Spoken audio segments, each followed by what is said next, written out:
মাথা রাখবো কিভাবে? সব তো সামনে যাচ্ছে, একটু সরাই দাও। আমরা অল্প অল্প হাত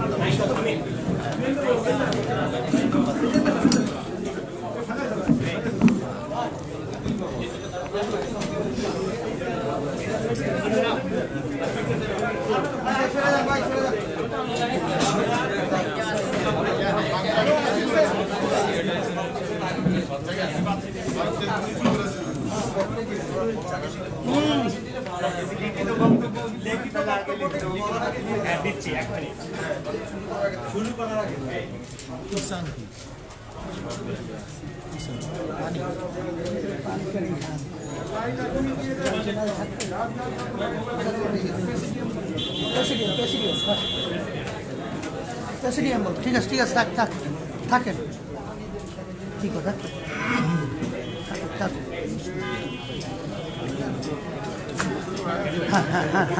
এখন না বক্তব্য শুরু হোক তখন দেবে বক্তব্য শুরু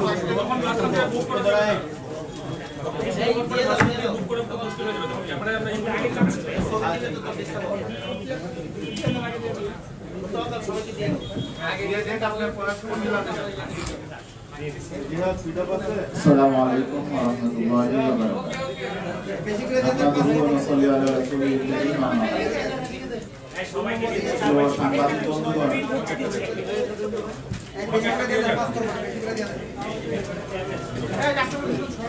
আজকে ইসলামী আন্দোলন বাংলাদেশের উদ্যোগে ইসলামী আন্দোলন বাংলাদেশের মোহতারাম আমির হযরত পীর সাহেব চরমনাইর আহ্বানে বাংলাদেশে বর্তমান অস্থিরতা ও উদ্ভূত পরিস্থিতি আলোকে আজকে সংবাদ সম্মেলন আয়োজন করা হয়েছে। আপনারা জানেন দেশে বর্তমানে ধোলাইপাড়ে বঙ্গবন্ধুর ভাস্কর্যকে স্থাপনকে কেন্দ্র করে একটি উত্তেজনাকর পরিস্থিতি সৃষ্টি হয়েছে এবং সেই ঘটনাকে কেন্দ্র করে আজকে সারা দেশে আমাদের জনগণের মধ্যে যে বিভক্তি তৈরি হয়েছে, আমাদের যে দেশের স্বাধীনতা সার্বভৌমত্ব যে অনিশ্চয়তা তৈরি হয়েছে, এরই আলোকে আজকে ইসলামী আন্দোলন বাংলাদেশ এই বিষয়টির নাজুকতা উপলব্ধি করে ইসলামী আন্দোলন বাংলাদেশের দৃষ্টিভঙ্গি এবং ইসলামী আন্দোলন বাংলাদেশের পক্ষ থেকে সরকারের প্রতি, জনগণের প্রতি, মিডিয়ার প্রতি আহ্বান, কিছু জরুরি নির্দেশনা পেশ করার জন্য আজকের এই সাংবাদিক সম্মেলনের আয়োজন করা হয়েছে। আজকের এই সাংবাদিক সম্মেলনে উপস্থিত রয়েছেন ইসলামী আন্দোলন বাংলাদেশের মোহতারাম আমির হযরত মাওলানা মুফতি সৈয়দ মোহাম্মদ রেজাউল করিম পীর সাহেব হুজুর চরমনাই। উপস্থিত রয়েছেন ইসলামী আন্দোলন বাংলাদেশের সিনিয়র নায়েবে আমির হযরত মাওলানা মুফতি সৈয়দ মোহাম্মদ ফয়জুল করিম। উপস্থিত রয়েছেন ইসলামী আন্দোলন বাংলাদেশের প্রেসিডিয়ামের অন্যতম সদস্য অধ্যক্ষ মাওলানা মুসাদ্দিক বিল্লাল মাদানী। উপস্থিত রয়েছেন ইসলামী আন্দোলন বাংলাদেশের অন্যতম উপদেষ্টা, রাজনৈতিক উপদেষ্টা অধ্যাপক আশরাফ আলী আকন। উপস্থিত রয়েছেন ইসলামী আন্দোলন বাংলাদেশের কেন্দ্রীয় যুগ্ম মহাসচিব অধ্যাপক মাহবুবুর রহমান। উপস্থাপনায় আছি আমি মাওলানা গাজী আতাউর রহমান এবং আরো উপস্থিত রয়েছেন বাংলাদেশের বিশিষ্ট ইসলামী ব্যক্তিত্ব, বিশিষ্ট রাজনৈতিক বিশ্লেষক মাওলানা ওবায়দুর রহমান খান নদভী। উপস্থিত আছেন ইসলামী আন্দোলনের প্রেসিডিয়ামের অন্যতম সদস্য জনাব গোলাম মাওলা, খন্দকার গোলাম মাওলা। আরো উপস্থিত রয়েছেন ইসলামী আন্দোলন বাংলাদেশের কেন্দ্রীয় সাংগঠনিক সম্পাদক ইঞ্জিনিয়ার আশরাফুল আলম, কেন্দ্রীয় প্রচার সম্পাদক আহমদ আব্দুল কাইয়ুম, সহকারী সাংগঠনিক সম্পাদক আতিকুর রহমান, সহপ্রচার সম্পাদক মাওলানা দেলোয়ার হোসেন সাকি এবং ইতিমধ্যে উপস্থিত হয়েছেন ইসলামী আন্দোলন বাংলাদেশের সহকারী মহাসচিব জনাব আলহাজ আমিনুল ইসলাম এবং ইসলামী আন্দোলনের অন্যান্য কেন্দ্রীয় নেতৃবৃন্দ রয়েছেন, ছাত্র আন্দোলনের সভাপতি সেক্রেটারি রয়েছেন, যুব আন্দোলনের সেক্রেটারি এবং ইসলামী আন্দোলন বাংলাদেশের বিশিষ্ট দায়িত্বশীল জনাব মাওলানা নেসার উদ্দিন রয়েছেন এবং রয়েছেন ইসলামী আন্দোলন বাংলাদেশের মুক্তিযোদ্ধা বিষয়ক সম্পাদক আলহাজ মোহাম্মদ আবুল কাশেম এবং অন্যান্য নেতৃবৃন্দ রয়েছেন। এখনই আজকের এই সংবাদ সম্মেলনে লিখিত বক্তব্য পেশ করছেন ইসলামী আন্দোলন বাংলাদেশের মুহতারাম আমির হযরত মাওলানা সৈয়দ মোহাম্মদ রেজাউল করিম পীর সাহেব হুজুর।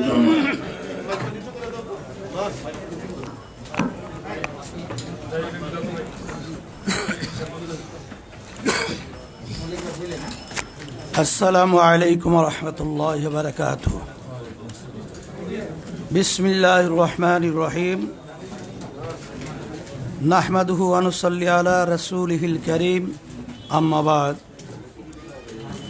প্রিয় সাংবাদিক বন্ধুগণ, গোটা বিশ্ব যখন করোনা মহামারীর ছোবলে বিপর্যস্ত, বাংলাদেশ যখন করোনা পরিস্থিতির প্রথম ধাপ অতিক্রম করে দ্বিতীয় ধাপের হুমকি সামলাচ্ছে, দেশে সাধারণ মানুষ যখন রুটি রুজি জোগাড়ে হিমশিম খাচ্ছে, দ্রব্যমূল্য যখন আকাশচুম্বী, যখন নাগরিক সমস্যা মোকাবিলায় দলমতের ঊর্ধ্বে ওঠে, জাতীয় ঐক্যের প্রয়োজন সবচেয়ে বেশি, তখন দেশের একটি চিহ্নিত মহল কর্তৃক জনগণের মাঝে ঘৃণা ও বিভেদ সৃষ্টির অপচেষ্টার প্রেক্ষিতে আজকের এই সংবাদ সম্মেলনে আপনাদেরকে আমন্ত্রণ জানিয়েছি। আজকের সংবাদ সম্মেলনে উপস্থিত হয়ে আন্তরিকতার পরিচয় দেওয়ায় শুরুতেই সবাইকে ধন্যবাদ জানাই। প্রিয় সাংবাদিকবৃন্দ, আপনারা জানেন ইসলাম চরিত্রগতভাবেই শান্তিবাদী একটি ধর্ম। পবিত্র কোরআনে পরিষ্কারভাবেই জোর করে কারো উপরে ধর্ম চাপাতে নিষেধ করা হয়েছে। ফলে ইসলাম তার 1450 বছরের ইতিহাসে কখনোই কোনো জনপদে শক্তি প্রয়োগ করে ইসলামের কোনো বিধান চাপিয়ে দেয় নাই। অনুরূপভাবে বাংলাদেশের সমাজকে অপরাধমুক্ত রাখতে, কর্মমুখী করতে, সমাজের শান্তি শৃঙ্খলা রক্ষা করতে, সমাজের মানুষের মাঝে সম্প্রীতি, সহমর্মিতা ও সৌজন্যবোধ চর্চায় ওলামায়ে কেরাম শান্তিপূর্ণভাবে যুগ যুগ ধরে নিরলস চেষ্টা করে যাচ্ছেন। প্রিয় সাংবাদিক বন্ধুগণ, আপনারা বর্তমান পরিস্থিতি জানেন। একটি সুবিধাভোগী মহল সাধারণ মুসলিম জনতার উত্থাপিত একটি মতামতকে কেন্দ্র করে গোটা দেশে লম্ফজম্ফ, হুমকি ধুমকি দিয়ে বিশৃঙ্খলা তৈরির চেষ্টা করছে। তাদের পিছনে বাংলাদেশের অর্জন, উন্নয়ন, সামাজিক সম্প্রীতি ও স্থিতিশীলতা বিনাশে কর্মরত কিছু দেশি বিদেশি চক্রেরও ইন্ধন রয়েছে বলে ধারণা করা হয়।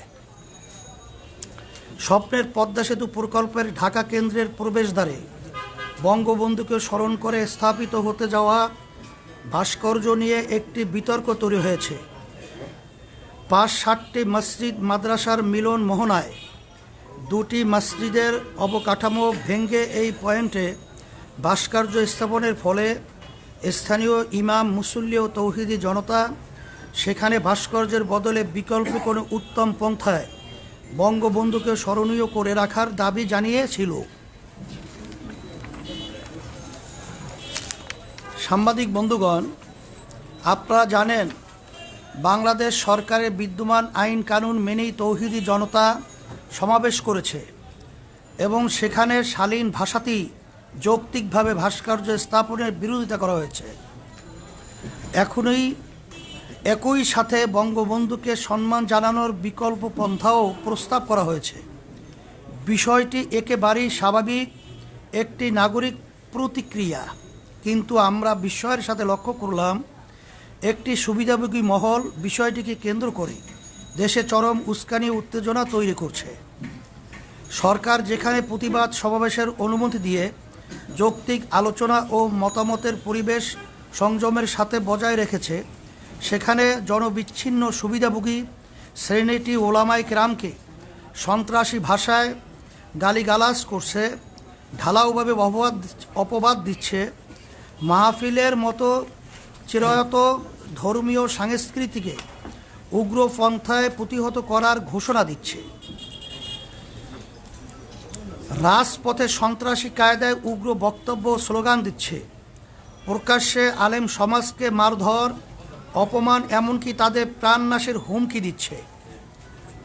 এখনও পরিস্থিতিতে আমরা পরিষ্কার করে জানাচ্ছি যে ওলামাই কেরামের দাবির মধ্যে মরহুম বঙ্গবন্ধুর প্রতি কোনো বিদ্বেষ ছিল না, অসম্মানও ছিল না, বরং বিষয়টি ছিল দেশের প্রায় 90% জনগণের বোধ বিশ্বাসের সাথে সাংঘর্ষিক মূর্তি স্থাপন না করে অন্য কোনো পন্থায় তাকে স্মরণ করার দাবি, যা অনেকটা মুসলিম রাষ্ট্রনায়ককে ইসলামের আলোকে দাফন কাফন না করে বিধর্মীয় পন্থায় তার শেষকৃত্য করার মতোই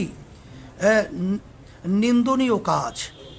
আলেম সমাজ ও সাধারণ মুসলিম ধর্মপ্রাণ জনগণ এক্ষেত্রে সরকারের কাছে নিজেদের প্রাণের আকুতি তুলে ধরতেই পারে। মানা না মানা কর্তৃপক্ষের দায়িত্ব। এই যৌক্তিক দাবিকে কেন্দ্র করেই তারা দেশের দীর্ঘদিনের লালিত মূর্তিপ্রীতি ও বিজাতীয় চেতনার বহিঃপ্রকাশ ঘটিয়েছে।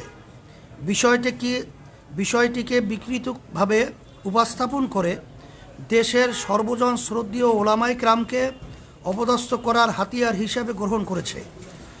এসব কোনো দেশপ্রেমিক মানুষের কাজ হতে পারে না।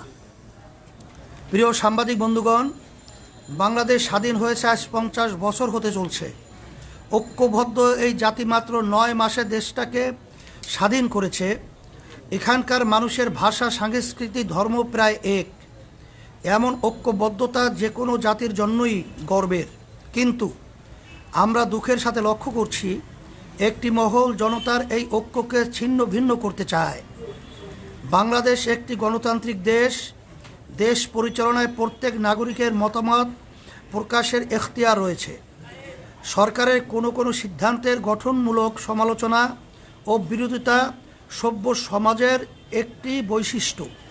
কিন্তু বর্তমান ক্ষমতাসীন সরকারের কোনো কাজের সংশোধনমূলক পরামর্শ প্রদান, গঠনমূলক সমালোচনা বা বিরোধিতা করলেই চিহ্নিত মহলটি পাকিস্তানপন্থী, রাজাকার, আলবদর, সাম্প্রদায়িক, মৌলবাদী ইত্যাদি বলে ভিন্নমত পোষণকারীদের প্রতি হামলে পড়ে। এতে করে জনগণের মধ্যে ক্ষোভ ও বিভাজন তৈরি হয়।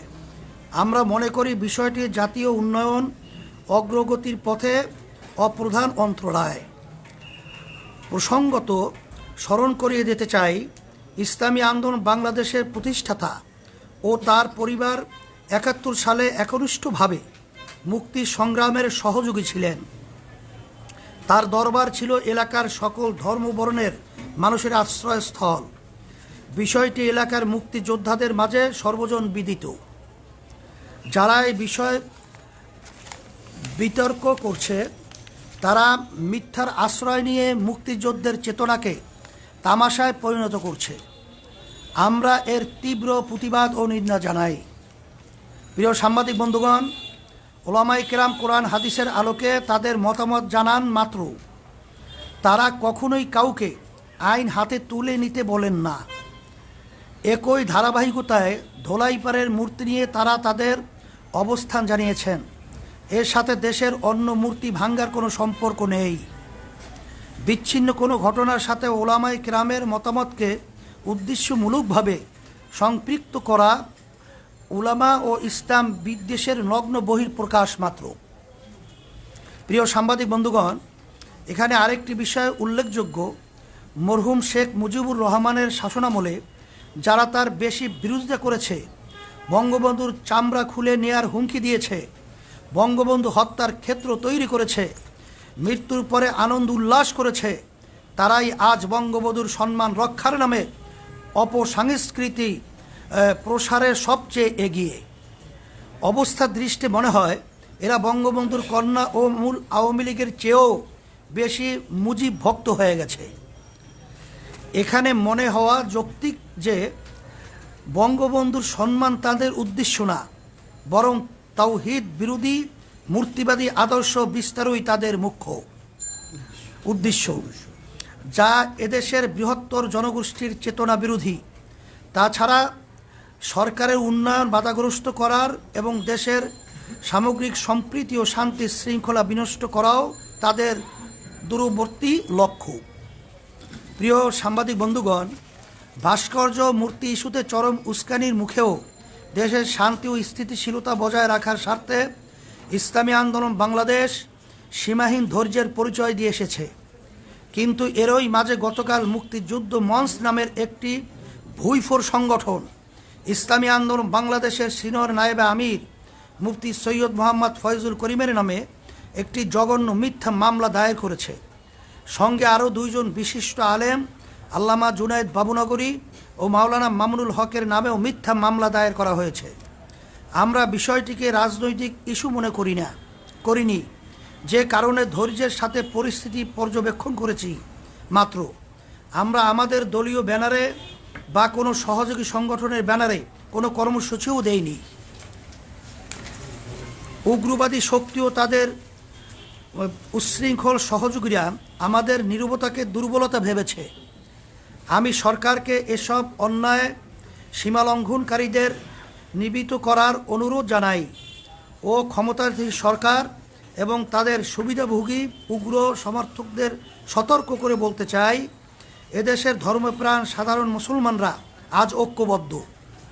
শান্তিপ্রিয় ধর্মপ্রাণ মানুষের ধৈর্যেরও একটা সীমা আছে। আমরা অনেক অপমান সহ্য করেছি।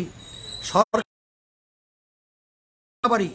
ও উস্কানিমূলক কর্মকাণ্ড বন্ধ করতে ব্যর্থ হয়, তাহলে সাধারণ দেশপ্রেমিক জনতা ও ধর্মপ্রাণ মানুষ তাদের বিরুদ্ধে প্রতিরোধ গড়ে তুলতে বাধ্য হবে। প্রিয় সাংবাদিক বন্ধুগণ, মূর্তি বা ভাস্কর্য নিয়ে বিরাজমান পরিস্থিতিকে আমরা দেশ বিরোধী অপশক্তির চক্রান্ত আকারে দেখছি। আমরা মনে করছি ওরা বাংলাদেশের মানুষের ঐক্য বিনষ্ট করে ভিনদেশি এজেন্ডা বাস্তবায়ন করতে চায়, সামাজিক ও ধর্মীয় অস্থিতিশীলতা তৈরি করতে চায়। এ বিষয়টিতে সরকারের অবস্থান নিয়েও আমরা হতাশ। সাধারণ মানুষের নিয়মতান্ত্রিক একটি দাবিকে কেন্দ্র করে যখন কুচক্রী মহল দেশে ওলামাদের বিরুদ্ধে উগ্রতা ছড়াচ্ছে, তখন তারা তা দমন না করে আরও উৎসাহ দিচ্ছে। আমরা মনে করি তাদের এই ভূমিকা বরং বন্ধুকে ছোট করছে, তার সম্মানকে মানুষের চেতনার সাথে সাংঘর্ষিক অবস্থানে ঠেলে দিয়েছে, অথচ এর কোনো দরকার ছিল না। জনগণ মনে করছে সরকার তাদের ব্যর্থতা, দুর্নীতি এবং অনিয়ম আড়াল করতেই এই অপকৌশলের আশ্রয় নিয়েছে। পরিশেষে আজকের সংবাদ সম্মেলন থেকে আমরা ইসলামী আন্দোলন বাংলাদেশের সিনিয়র নায়েবে আমির, দেশের বিশিষ্ট রাজনৈতিক ও ধর্মীয় ব্যক্তিত্ব মুফতি সৈয়দ মোহাম্মদ ফয়জুল করিম, আল্লামা জুনায়েদ বাবুনগরী এবং মাওলানা মামুনুল হক এর মিথ্যা মামলা প্রত্যাহারের দাবি জানাচ্ছি। পাশাপাশি যারা দেশের ওলামা সমাজকে এবং সম্মানিত ধর্মীয় ব্যক্তিদেরকে অশালীন ভাষায় গালিগালাজ করে, কটূক্তি করে, ব্যঙ্গ কার্টুন প্রকাশ করে, অপমান অপদস্থ করে প্রাণনাশের হুমকি দেয়, সংঘাত মারামারি ও মল্লযুদ্ধের আহ্বান জানায়, তাদের বিচারের আওতায় এনে শাস্তির দাবি করছি। আমরা আশা করছি সরকার আমাদের যৌক্তিক দাবি মেনে নিয়ে দেশকে অস্থিতিশীল পরিস্থিতির হাত থেকে রক্ষা করার উদ্যোগ গ্রহণ করবে। আর সরকার যদি ষড়যন্ত্রকারীদের নিয়ন্ত্রণে ব্যর্থ হয়, তাহলে ইসলামী আন্দোলন বাংলাদেশ নিজেদের নিরাপত্তা, মর্যাদা, মত প্রকাশের স্বাধীনতা ও নাগরিক অধিকার রক্ষার প্রয়োজনেই দেশের জনগণকে সঙ্গে নিয়ে বৃহত্তর কর্মসূচি দিতে বাধ্য হবে। আবারও সবাইকে আন্তরিক ধন্যবাদ জানিয়ে শেষ করছি। আল্লাহ হাফেজ। সবাইকে ধন্যবাদ। প্রিয় সাংবাদিক বন্ধুগণ, এই লিখিত মোহতারাম আমিরের লিখিত বক্তব্যের আলোকে যদি আপনাদের কোনো প্রশ্ন থাকে তাহলে প্রশ্নগুলো দয়া করে উপস্থাপন করতে পারেন। আমার নাম নোমান, আমি বলছি, কারণ আমি ভুলে গেছি। আমার প্রশ্ন হলো ভাই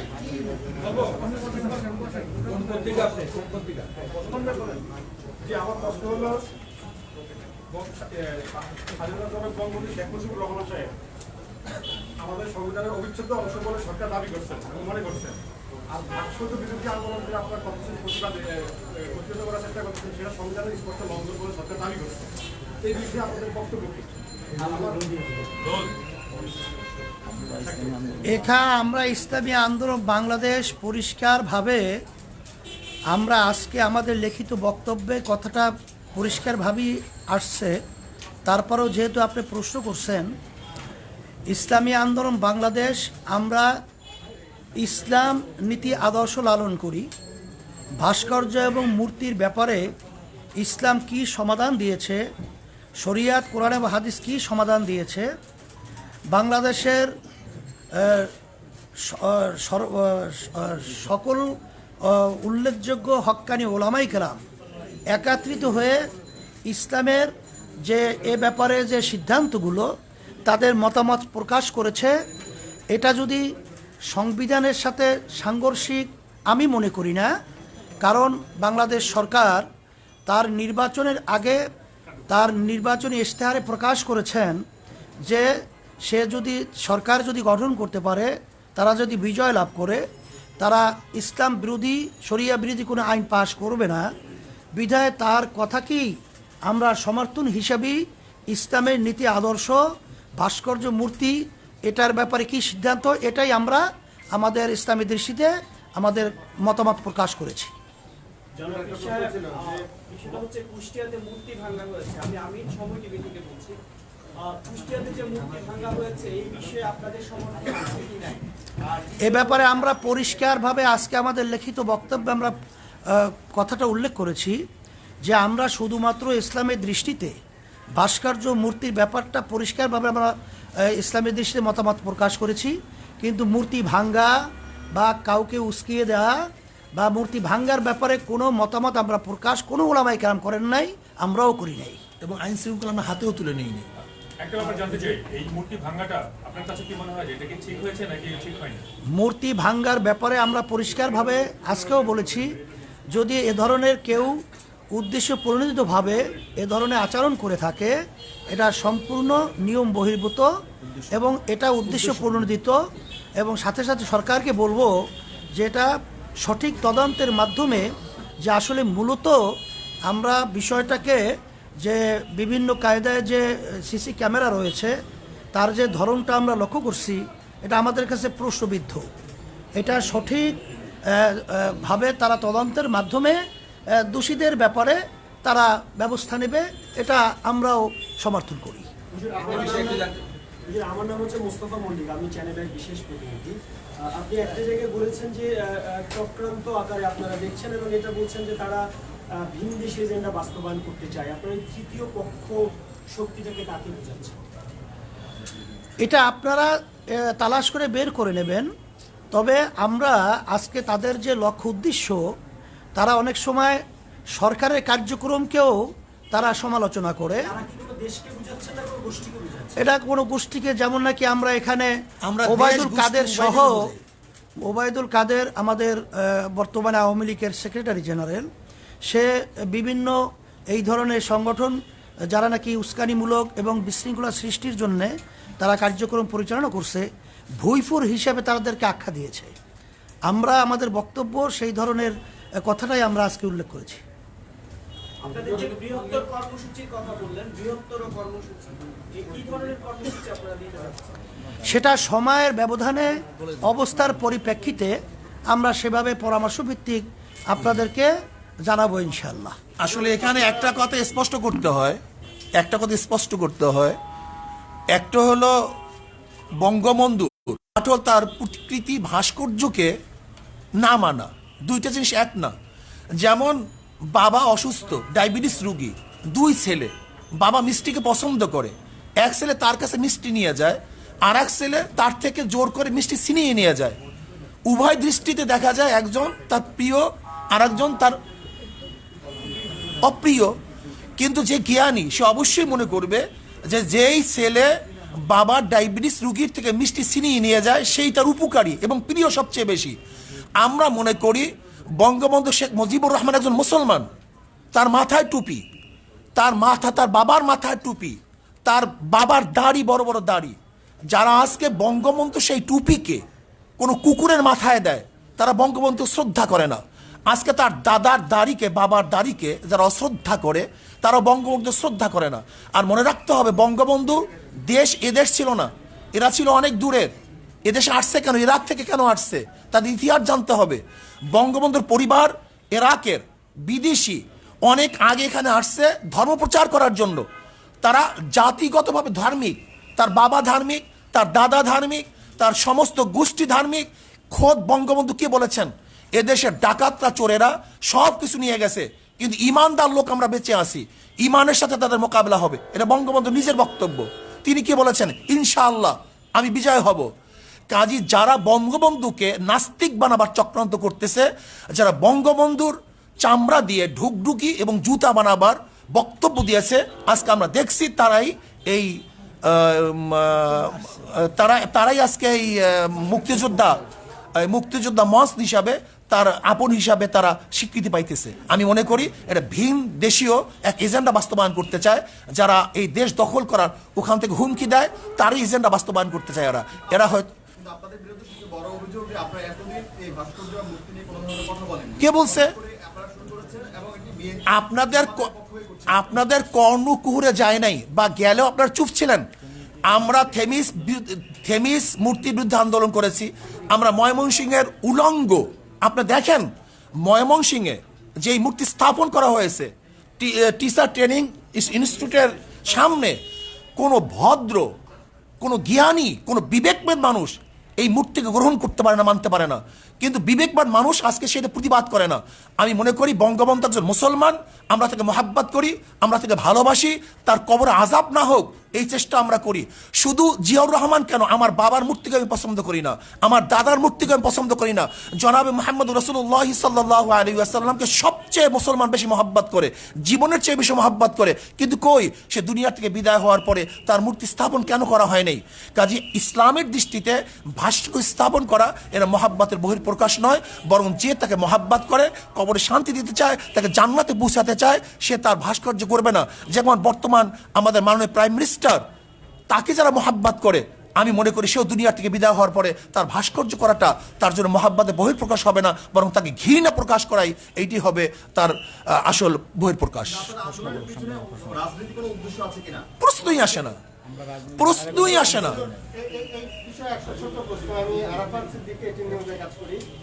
আপনারা বলছেন যে আপনারা সরকারের কাছে আপনাদের বক্তব্য, মুসলমানদের বক্তব্যটা তুলে ধরেছেন, তাদের দাবিটা তুলে ধরেছেন। সেই দাবিটা তুলে ধরতে তো প্রধানমন্ত্রীর কাছে আপনারা সরাসরি যেতে পারতেন। কোনো স্মারক আমাদের দেশের প্রক্রিয়া এইভাবে, আমাদের দেশের প্রক্রিয়া দাবি, সরকারের কাছে দাবি জানাবার প্রক্রিয়া হলো জনসাধারণকে সামনে নিয়ে তাদের বক্তব্য উপস্থাপন করা। এইটি আমাদের দেশের প্রক্রিয়া, গণতান্ত্রিক রাষ্ট্রের পদ্ধতি প্রক্রিয়া এইভাবেই হয় দাবি জানাবার। আমি নিশাদ হাসান নিউজ 24 এ কাজ করি। যে সংগঠনগুলোর কথা বলছেন বা যারা আপনাদের সাথে মামলা করেছেন, তাদের দাবি হচ্ছে যে ভাস্কর্য এবং মূর্তি এক নয়, এবং গেল কয়েকদিন ধরে এই ধরনের বক্তব্য আমরা গণমাধ্যমে পাচ্ছি। তো আসলে আপনাদের কাছে এটা ব্যাখ্যাটা কি? আমি একটু ভাই এটার সাথে একটু যুক্ত করতে চাই যে সরকার, মানে যাদের পক্ষ থেকে মামলাগুলো করা হয়েছে কিংবা যারা এই যে আপনাদের বিরোধিতা করছে, তারা বলার চেষ্টা করছেন যে শুধুমাত্র বাংলাদেশেই না, পৃথিবীর বিভিন্ন ইসলামী দেশেও নানান ধরনের ভাস্কর্য তৈরি হয়েছে এবং সেগুলো তাদের ঐতিহ্যকে লালন করছে। সুতরাং ভাস্কর্য এবং মূর্তি এক নয়, এবং ভাস্কর্য আসলে শরীয়ত বিরোধী নয়, এবং যারা ভাস্কর্য বিরোধিতা করছে তারা ধর্মের অবমাননা দিচ্ছে। আপনাদের যুক্তিটা বলুন। ব্যাস, আলহামদুলিল্লাহ, কত সহজ। যদি তারা ভাস্কর্য স্থাপন করে, মূর্তি স্থাপন করবে না, যদি এটা সরকারের আন্তরিকতা হয়, তাহলে এখন প্রমাণ করা দরকার ভাস্কর্য মূর্তি এক কি এক না। যদি এক না হয় তাহলে দ্বিতীয় প্রশ্ন আসবে, আর যদি এক হয় তাহলে তারা ফিরে আসবে। আমি প্রশ্ন করতে চাই, যারা মূর্তি স্থাপন করে তাদেরকে কি বলা হয়? ভাস্কর বলা হয়। আর যারা ভাস্কর্য স্থাপন করে তাদেরকে বলা হয়, তাদের ভাস্কর বলা হয়। সহজ কথা। মূর্তি স্থাপন, মূর্তি যে বানায় তাকেও ভাস্কর বলা হয়, যে ভাস্কর বানায় তাকেও ভাস্কর বলা হয়। গতকালকেও যে বঙ্গবন্ধুর যে কুষ্টিয়ায় মূর্তি ভাঙা হয়েছে, বা আপনারা যেটা বলেন ভাস্কর্য ভাঙা হয়েছে, কলকাতার অনলাইন পত্রিকায় নিউজ হয়েছে যে বাংলাদেশে বঙ্গবন্ধুর মূর্তি ভাঙায় নিয়ে উত্তেজনা তৈরি হয়েছে। এবং কলকাতা আনন্দবাজার পত্রিকা সহ অনেক পত্রিকার আমাদের কাছে রেফারেন্স আছে যে সেখানে মহাত্মা গান্ধীর যে ভাস্কর্য এটাকে মূর্তি বলা হয়েছে, এবং লেনিনের যে ভাস্কর্য এটাকে মূর্তি বলা হয়েছে, বিবিসিতে বলা হয়েছে। লেনিনের 100 বছর পূর্তিতে আনন্দবাজার সেটা সম্পাদকীয় করেছে, তাই না? এবং সেই যে বিভিন্ন জাদুঘরে প্রিয়াঙ্কা চোপড়া এবং এই যে শ্রীদেবী, তাদের মূর্তি স্থাপন করা হয়েছে, এটাকে মূর্তি বলা হয়েছে। তো পূজা করে না কেউ, তো ভাস্কর্য। শোন, স্পষ্ট ইসলামের দৃষ্টিতে আমি পরিষ্কারভাবে বলতে চাই, একটা হলো ভাস্কর্য বা মূর্তি স্থাপন করা, আর হলো সেটাকে পূজা করা। যদি কেউ মূর্তিকে পূজা করে সেটা শিরক হবে, আর স্থাপন করে হারাম হবে, নাজায়েজ হবে। যেমন কেউ যদি মদ পান করে হারাম হবে, কেউ যদি জায়েজ মনে করে বেঈমান হবে, কুফুর হবে। কেউ নামাজ না পড়লে ফাসেক হবে, কেউ অস্বীকার করলে কাফের হবে। ঠিক কেউ মূর্তি স্থাপন করলে এটা হারাম হবে, নাজায়েজ হবে। কেউ সেখানে সেজদা করলে, তার কাছে আরাধনা করলে সেটা শিরক হবে। একই জিনিস। পরামর্শ দিচ্ছেন, এই পরামর্শ যদি না মেনে তারপরেও যদি মূর্তি স্থাপন করা হয় সেক্ষেত্রে কি করবেন? ব্যাস, আমরা তো বলছি আমরা সচেতন করব। আইন শৃঙ্খলা আমরা হাতে তুলি নাই। ইসলামী আন্দোলন বাংলাদেশ আজ পর্যন্ত আইন শৃঙ্খলা হাতে তুলে নেই। আমাদের কাজ হলো সতর্ক করা, পরামর্শ দেয়া, তাদেরকে জানিয়ে দেওয়া, অন্যায় প্রতিবাদ করা। আপনাদের এই প্রশ্নের উত্তরগুলো অনেকটাই আমাদের লিখিত বক্তব্য চলে আসছে।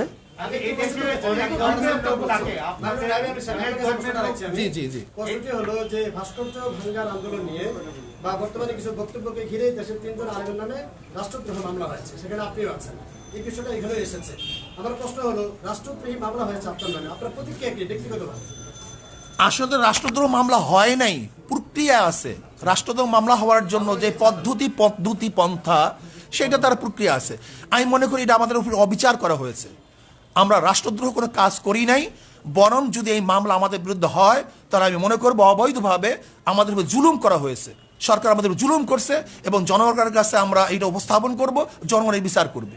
আচ্ছা, এই দেশে অনেক ধর্মের লোক বসবাস করে, ইসলাম ধর্মের বাইরেও অনেক লোক, কিন্তু আপনাদের এইসব যারা অনেক সময় তাদের ধর্মীয় বিধান অনুযায়ী মূর্তিকে তারা হয়তো পূজা করে, তো আপনাদের এই বক্তব্যের পরে যে বাংলাদেশের যে একটা অসম্প্রদায়িত চরিত্র, সেটা কি কোনো রকম আঘাত আসবে কিনা, কিংবা অন্য ধর্মের প্রতি প্রশ্নই আসে না। আমাদের আজকে বক্তব্য আপনি শুনছেন, ইসলামের নীতি আদর্শ এবং দৃষ্টি, এটা আমরা পরিষ্কার বলছি। কোনো ধর্মের উপরে, তাদের কার্যক্রমের উপরে ইসলাম কোনো জিনিস চাপিয়ে দিয়ে বাধ্য করা হয় নাই। এটা পরিষ্কার আমাদের আজকে বক্তব্য লেখা আছে। শ্রদ্ধাভাজন আমার সাংবাদিক বন্ধুগণ, যদি ইসলাম মূর্তি ভাঙ্গার আদর্শ লালন করত, বিজাতীয়দের মূর্তি যারা পূজা করে লালন করত, তাহলে পাক উপমহাদেশে 800, 750 বা 900 বছর পর্যন্ত মুসলমান শাসক হওয়া সত্ত্বেও এদেশে মূর্তি থাকে কিভাবে? কিন্তু কোনো মূর্তি তো ভাঙ্গা হয়নি। হুজুর, আপনি ভাস্কর্যের যে ব্যাখ্যাটা দিয়েছেন, ভাস্কর্যে যদি প্রাণীর ছবিটা থাকে তাহলে সেটাই তো আসলে ইসলামের জন্য হারাম। এবং সেই সঙ্গে কিসের জন্য? চিত্রকর যারা ছবি আঁকেন তারাও তো আসলে হারাম কাজ করছেন, তারাও তো আসলে নির্দিষ্টতম জায়গায় নিক্ষিপ্ত হবেন। তো আমার প্রশ্ন যে বঙ্গবন্ধুর অনেকদিন ধরে তো চিত্রাঙ্কন প্রতিযোগিতা হচ্ছে, বঙ্গবন্ধুর ছবি আঁকা হচ্ছে, আপনারা তো আচ্ছা, আমি একটা কথা বলি, আমরা তো বলছি শোনে, আসলে না, আমরা বলছি আগেই এর প্রতিবাদ আমরা আগেই করছি। হুট করে হলো কিভাবে? এদেশে হাজারো খুন হয়েছে, কিন্তু সিনহা খুন হওয়ার পরে সেটা আলোচনায় চলে আসছে। এদেশে হাজারো ধর্ষণ হয়েছে, কিন্তু লক্ষ্মীপুরে ধর্ষণ হওয়ার পরে আলোচনায় চলে আসছে। এদেশে হাজারো খুন হয়েছে, আবরার হত্যা হওয়ার পরে সেটা আলোচনায় চলে আসছে। কাজী সব জিনিস সবসময় আলোচনা আসে না। কিন্তু আমি প্রশ্ন করতে চাই, শুধু একটা কথা বলতে চাই, যে আজকে যারা আলেমদের বিরুদ্ধে অপবাদ দিচ্ছে, এদের চরিত্র কি? ধর্ষণের সেঞ্চুরি এরা পালন করছে। যারা ধর্ষণের সেঞ্চুরি পালন করছে তারা আলেমের বিরুদ্ধে অপবাদ দিচ্ছে। যাদের ট্রাঙ্কের মধ্যে বাচ্চা পাওয়া যায় তারা আলেমদের বিরুদ্ধে অপবাদ দিচ্ছে। যারা ধর্ষণ করাবার হাজার মানুষকে হত্যা করছে, আমাদের মা বোনদেরকে হত্যা করেছে, তারা আজকে আলেমদের বিরুদ্ধে চরিত্রে অপবাদ দিচ্ছে। আমি মনে করি চালন যদি সুইকে বলে তোর পিছনে ছিদ্র, এইটা সেই অবস্থায় পুষতে। যারা এদেশে ধর্ষণ, লুট, তরাস, খুন, গুম, যারা সেঞ্চুরি পালন করছে, তারা আজকে আমাদেরকে বলতেছে আমরা দেশদ্রোহী, আমাদেরকে মল্লযুদ্ধের জন্য আহ্বান করতেছে।